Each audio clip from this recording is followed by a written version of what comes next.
का कैला राजा विदेशवा कमाई के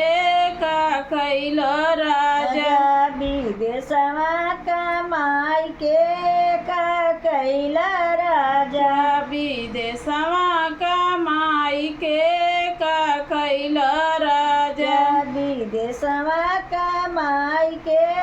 का कैला राजा बाग बिकी गईल बगैचा बिकी गईल बाग बिकी गईल बगैचा बिकी गईल बाग बिकी गईल बगैचा बिकी गईल बाग बिकी गईल बगैचा बिकी गईल बिकी गए खेतवा में धनवा बोआई के का कैल राजा विदेशवा कमाई के का कैल राजा विदेशवा कमाई के का कैल राजा विदेशवा कमाई के का कैल राजा विदेशवा कमाई के का कैल राजा ताल बिकी गईल तलैया बिकी गईल ताल बिकी गईल तलैया बिकी गईल ताल बिकी गईल तलैया बिकी गईल ताल बिकी गईल तलैया बिकी गईल बिकी गईल पोखरा मछरिया पोसाई के का कैल राजा विदेशवा कमाई के का कैल राजा विदेशवा कमाई के का कैल राजा विदेशवा कमाई के का कैल राजा विदेशवा कमाई के का कैल राजा खेत बिकी गईल खरिहान बिकी गईल खेत बिकी गईल खरिहान बिकी गईल खेत बिकी गईल खरिहान बिकी गईल खेत बिकी गईल खरिहान बिकी गईल बिकी गईल कुआना जगती बनवाई के का कैल राजा विदेशवा कमाई के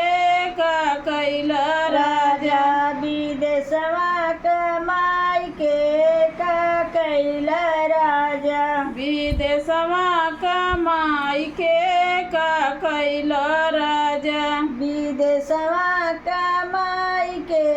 का कैल राजा घर छोड़ी दिहला दुआर छोड़ी दिहला घर छोड़ी दिहला दुआर छोड़ी दिहला घर छोड़ी दिहला दुआर छोड़ी दिहला घर छोड़ी दिहला दुआर छोड़ी दिहला छोड़ी दिहला देशवा विदेशवा में जाई के का कैल राजा विदेशवा कमाई के का कैल राजा विदेशवा कमाई के का कैल राजा विदेशवा कमाई के का कैल राजा विदेशवा कमाई के का कैल राजा मम्मी छोड़ी दिहला पापा छोड़ी दिहला मम्मी छोड़ी दिहला पापा छोड़ी दिहला मम्मी छोड़ी दिहला पापा छोड़ी दिहला मम्मी छोड़ी दिहला पापा छोड़ी दिहला छोड़ी दिहला बीबी तू गवना कराई के